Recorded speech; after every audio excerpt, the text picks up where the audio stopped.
নাটোরে বীজবিহীন জাতের পেয়ারা চাষ করে সাড়া ফেলেছেন তরুণ এক উদ্যোক্তা। নাশপাতি, আপেল ও পেয়ারা, কমলা, আতা সংমিশ্রণে তৈরি বাড়ি ৪ জাতের এই পেয়ারার আবাদে দেখা দিয়েছে সম্ভাবনার হাতছানি। নাটোর সদর উপজেলার সিংদাদহ গ্রামের মাফিজুল ইসলাম মাস্টার্স পাশ করে চাকরি না পেয়ে প্রথমে পৈতৃক জমিতে গড়ে তোলেন কৃষি খামার। এবছর ৮ থেকে ১০ বিঘা জমি লিজ নিয়ে গড়ে তুলেছেন ১৫০ জাতের মিশ্র ফলের বাগান। মাফিজুল গত ২ বছর আগে রাঙামাটি কৃষি গবেষকদের উদ্ভাবিত বীজবিহীন পেয়ারা জাতের সন্ধান পান।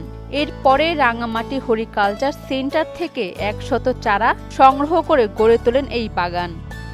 যদি একটা উদ্যোক্তা হওয়া যায় তাহলে নিজের তো কর্মসংস্থানের সৃষ্টি হবে এবং ১০ থেকে অনেক লোকের কর্মসংস্থান সৃষ্টি করা সম্ভব হবে। তো সেই লক্ষ্যে আমি কাজ করছি এবং বর্তমানে আমি সেটাতে সাকসেস। সুদবিহীন ব্যাংকিংয়ে আত্মশুদ্ধির পথ এনআরবিসি ব্যাংকের ইসলামিক ব্যাংকিং আল আমিন। আর আমার এখানে মূলত আমি সর্বপ্রথম মিশ্র আকারে বাগান করি, কারণ আমার এখানে প্রায় ১৫০ প্রজাতি নিয়ে আমি কাজ করতেছি। ১৫০ প্রজাতির আমার ফলের গাছ আছে। তো এইগুলোর মধ্যে থাই জাতীয় পেয়ারা আছে, মালটা আছে, কমলা আছে, আপনার আপেল আছে। তো পেয়ারার মধ্যে প্রায় ৬ প্রকারের হচ্ছে পেয়ারা আছে। আমার এখানে এই ১০০ পিস চারাটি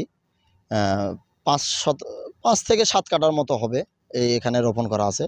তো আমার এই বছর খরচ হয়েছে এই গাছের প্রতি আমার হচ্ছে ৩০ থেকে ৩৫,০০০ টাকা। আর এই মাসেই এই ২ মাসে আমি বিক্রি করছি চারা এবং পেয়ারা দিয়ে ৩.৫ লক্ষ টাকার উপরে। তো সেই ক্ষেত্রে দেখেন খরচের তুলনায় লাভের অংশ অনেক বেশি। আর আমি এই যে লিজ নিয়ে জমিটা করছি প্রায় আমার এখানে ১১ বিঘার মতো আছে।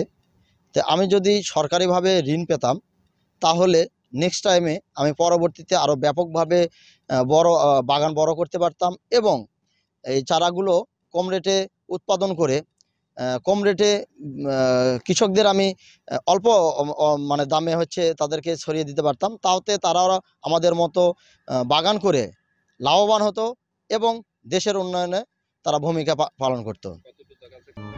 নাশপাতি, আপেল ও পেয়ারা সংমিশ্রণে তৈরি বাড়ি ৪ জাতের এই পেয়ারা আবাদে খরচও অনেক কম। এছাড়া সম্পূর্ণ বীজবিহীন হওয়ায় বাজারে চাহিদা রয়েছে ভালো। একটা ব্যবসায়ীদের বিক্রি করার জন্য কিন্তু উপযোগী একটা পেয়ারা এবং সর্বস্তরের লোক খেতে পারে। যেহেতু বিচি নাই, অনেকে আছে বিচির কারণে পেয়ারা খায় না, তাদেরও এই পেয়ারাটা পছন্দের এবং সর্বস্তরের লোকেরা এটা পছন্দ করে। এই বাগান দেখতে এবং পেয়ারা কিনতে বাগানে আসছেন অনেকেই। এছাড়া অনেকে উৎসাহ দেখাচ্ছেন এই জাতের পেয়ারা আবাদের। আমি এখানে আসছি, শীত ছাড়া পেয়ারা পাওয়া যায়। পেয়ারা নাকি ফলনও বেশি, ধরেও বেশি, গাছেরও লংজিভিটি অনেক বেশি। একটা গাছে ১৫ বছর পর্যন্ত বাঁচছে। এই দেখার জন্যে এবং এই চারা কেনার জন্য এখানে আসছি। আমার ছাদ বাগান আছে, এমনি বাগানও আছে।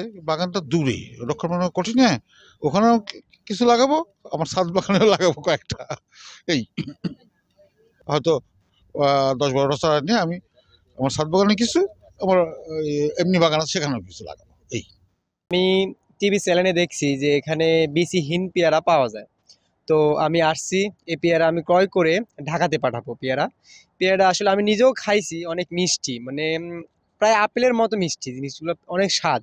তো আমি ক্রয় করে ঢাকাতে পাঠাবো। যে অনেক চারা করছে, টপ করছে, এরা হয়তো চারা বিক্রি করবে, অনেক চারা বিক্রি করার জন্য অনেক করছে, কলম করছে, চারা বিক্রি করবে। তো আমি এখানে পেয়ারা নিতেই আসছি, পেয়ারা ঢাকা পাঠাবো।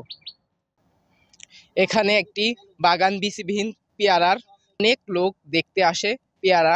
এটা বিচি ছাড়া পেয়ারা। এখানে পেয়ারা অনেক সুস্বাদু এবং অনেক মিষ্টি। তো আপনারা যারা দেখতে আসবেন সরজমিনে, তারা খায়া ট্রাই করবেন এবং চারা ক্রয় করলে নেবেন। এবং আমি আজকে চারা ক্রয় করতে এসেছি, আমার পাশে জমি আসে ৫ বিঘা, তো আমি ওখানে রোপণ করব। প্রচলিত থাই পেয়ারা জাতের জীবনকাল সর্বোচ্চ ৫ বছর হলেও বাড়ি ৪ সিডলেস জাতের এই পেয়ারা গাছের ১৫ বছর পর্যন্ত ফল দিতে সক্ষম। কারণ এই পেয়ারার অনেকগুলো বৈশিষ্ট্য আছে যেটা থাই জাতীয় পেয়ারার মধ্যে নাই।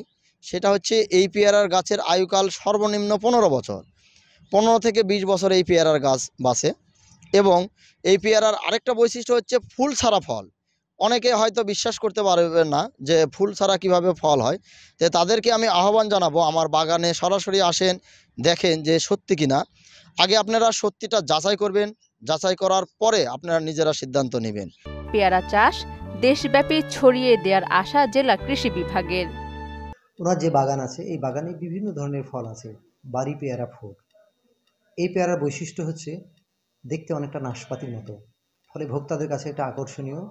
এটাকে আমরা বলে থাকি সিডলেস বা বীজবিহীন পেয়ারা। যারা ছোট বাচ্চা, যাদের বয়স হয়ে গেছে, দাঁতের সমস্যা, তারা এই পেয়ারা খুবই পছন্দ করছেন, কারণ হচ্ছে বীজ নাই, সুস্বাদু। সবচেয়ে বড় দিক হচ্ছে যখন বাজারে পেয়ারা ওঠে এই গ্রীষ্ম বা বর্ষার সময়, তখন পেয়ারার দাম তেমনটা কৃষক ভাইরা পেয়ে থাকেন না। কিন্তু এই পেয়ারাটা শুরু হয় সেপ্টেম্বর অক্টোবর মাস থেকে, এবং জানুয়ারি ফেব্রুয়ারি পর্যন্ত পেয়ারাটা সংগ্রহ বা হারভেস্ট করা যায়। ফলে অসময়ে পেয়ারাটা হয় এবং দাম বেশি পেয়ে থাকে। তো আমরা চাচ্ছি যে এই সুসংবাদটা নাটোরের সমস্ত জায়গায় ছড়াই দিতে, সমস্ত উদ্যোক্তাদের পাশে থেকে সেবা দিতে। আমরা চাই নাটোরের যারা বেকার আছে, তরুণ উদ্যোক্তা আছে, তাদেরকে আমরা আহ্বান জানাবো আপনারা কৃষি সম্প্রসারণ অধিদপ্তরের কাছে আসেন। কৃষি সম্প্রসারণ অধিদপ্তর নাটোরের পক্ষ থেকে আমরা যে বার্তাটা দিতে যাচ্ছি যে চাকরি নামক সোনার হরিণের পিছনে না ঘুরে আপনারা আসুন, কৃষিকে পেশা হিসেবে বেছে নেন। যে সমস্ত কারিগরি দিক নির্দেশনা আছে, যে সমস্ত আধুনিক প্রযুক্তিগুলো আছে, সেটা ফলের হতে পারে, সবজির হতে পারে, যে কোনো ফসল হতে, এই প্রযুক্তিগুলো আপনাদের কাছে দিব। এবং ঋণের যদি কোনো প্রয়োজন হয়, যে সমস্ত সংস্থা আছে সহজ শর্তে ঋণ প্রদান করে থাকে, তাদের সাথে আমরা একটা লিঙ্কেজ বা যোগসূত্র করে দেব। বিপণন বা মার্কেটিংয়ের জন্য যদি কোনো সহযোগিতা লাগে, আমরা সেই সহযোগিতা প্রদান করব। গবেষণা প্রতিষ্ঠানের সাথে আমরা যোগাযোগ করে আধুনিক প্রযুক্তি, আধুনিক জাতগুলো আপনাদের দূর করে আমরা পৌঁছার চেষ্টা করব।